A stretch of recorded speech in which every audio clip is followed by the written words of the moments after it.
Hi class, this is lecture 16. We're going to look at the free will response to the problem of suffering. This is based off of a section in chapter 4.5, pages 377 to 382. So just to recap, the problem of suffering has a bunch of different versions of the argument. Toward the end of our first lecture on this problem of suffering, we looked at the evidential version. We tried to figure out what good reason an O3 God could have for allowing all the suffering in the world.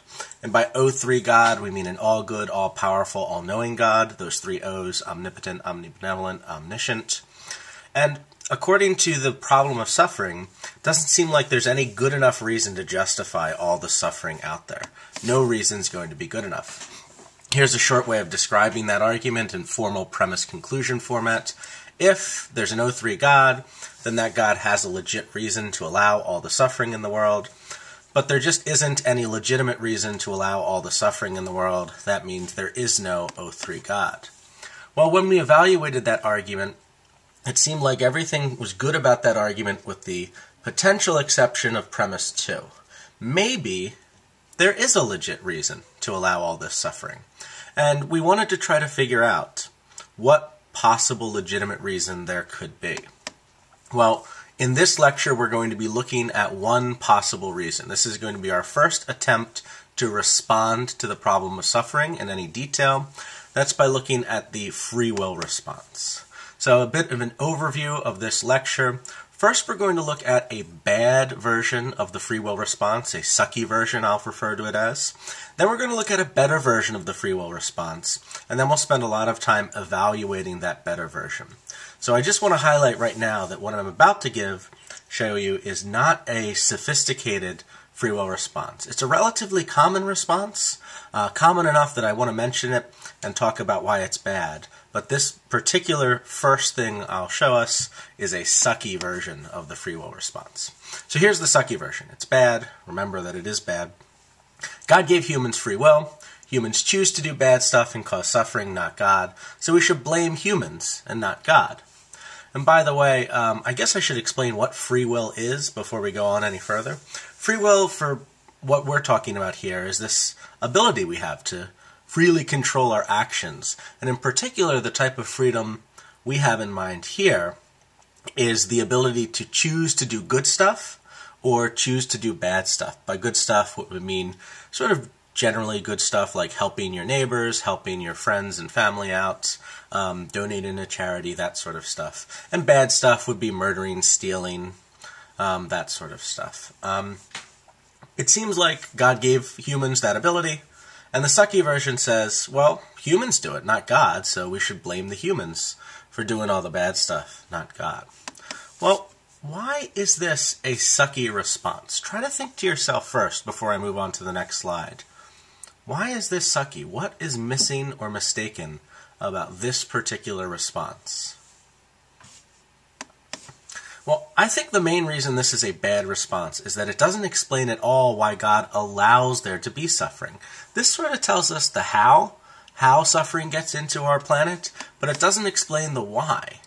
And the important thing here is that the issue is not about who's causing the suffering. This points the fingers at humans and say, look, humans are causing it, not God, so blame humans. But we don't really care about who's causing the suffering. What we want to know when we're trying to find out why God would allow evil is that. Why does God allow suffering?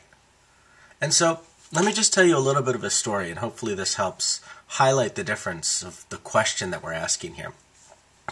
Let's say that there's a bystander walking down the road, and this bystander happens upon an 8-year-old girl and her 3-year-old brother.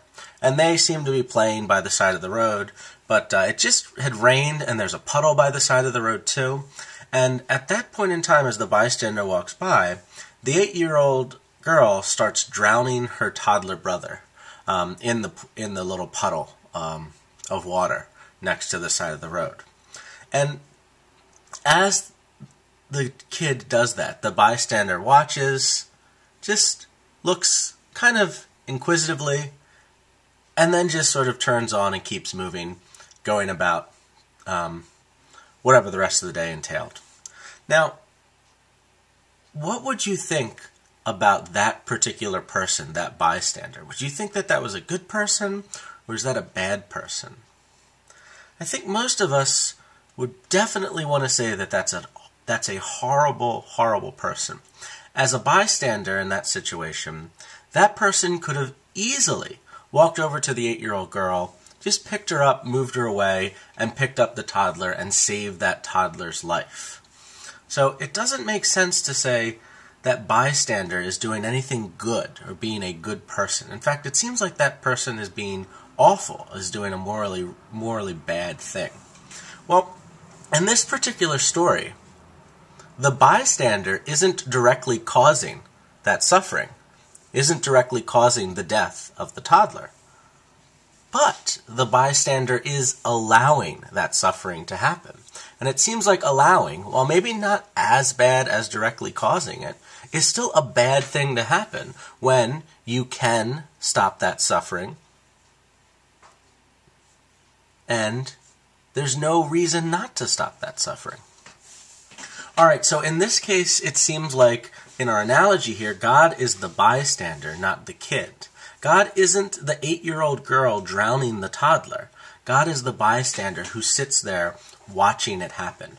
By the way, these stories, while not too common, are common enough that they actually do happen.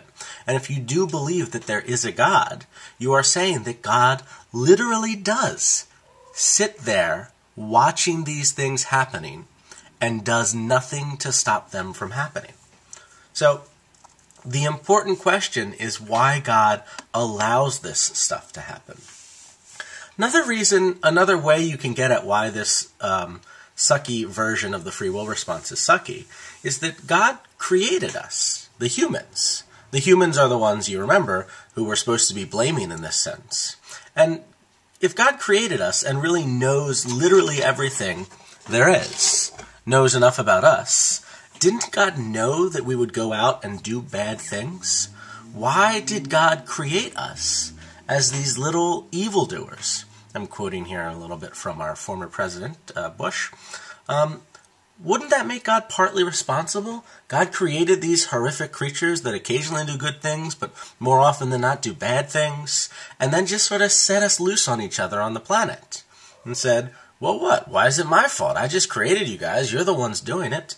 No, it's definitely true that humans are definitely responsible here. It seems like God should be held partly responsible for setting this place up, too.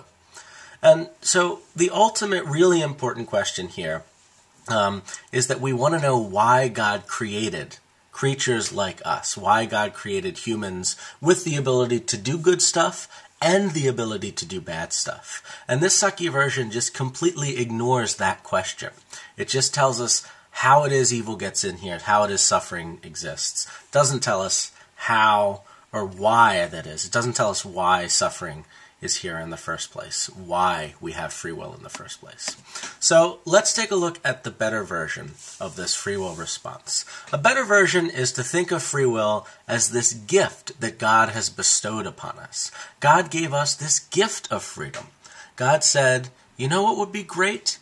If I created creatures that were capable of controlling their own destiny, capable of figuring out for themselves how to behave. And now, of course, since God is all-knowing, God knows that some of us are going to abuse that gift by doing some bad stuff. Some of us will cause others to suffer.